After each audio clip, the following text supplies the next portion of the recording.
வணக்கம். நாம இப்போ ஒரு ஷார்ட் வீடியோ பார்க்க போறோம். Separate B2B and B2C HSN summary table 12ன்னு சொல்றாங்க. அது GSTR 1ல எப்படி அப்லோட் பண்ண போறோம்? இதுக்கு நம்ம Tally Prime 6.0 இந்த வெர்ஷன் ரிலீஸ் வச்சிருந்தோம்னா, அதுல இருந்து நேரடியா எந்த ஒரு சிரமம் இல்லாம அப்படியே நம்ம இந்த தேவைய நிறைவேற்றிடலாம். எப்படின்றத பார்ப்போம்.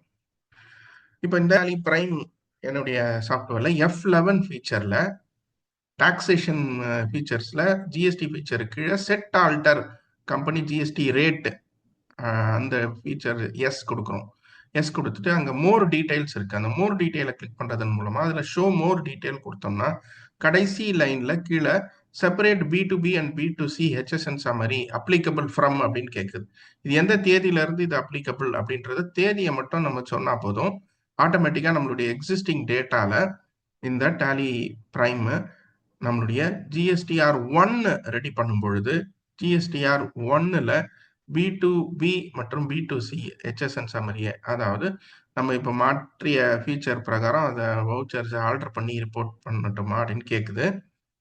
அதன் பிரகாரம் வவுச்சர்ஸ் வந்து எனக்கு கரண்ட் பீரியடுக்குரிய வவுச்சர்ஸ் மட்டும் அதை கேட்டார் போல மாற்றிக்கிறேன். நான் மாற்றிட்டு என்னுடைய ஜிஎஸ்டிஆர் 1ல பார்க்கும்பொழுது ஹெச்எஸ்என் சம்மரிக்கு வந்து பார்க்கும்போது அங்கே B2B-B2C சப்ளைஸ்ன்னு தனியாக பிரித்து வந்திருக்கு.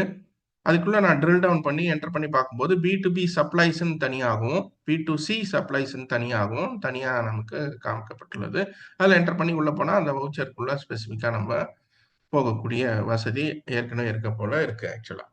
ஸோ என்னுடைய B2B மற்றும் B2C சப்ளைஸ் ஹெச்எஸ்என் சம்மரியில் தனித்தனியாக எனக்கு இந்த மாதிரி வேணும் அப்படின்னா F11ல போய் அந்த மோர் டீடைல்ஸில் நான்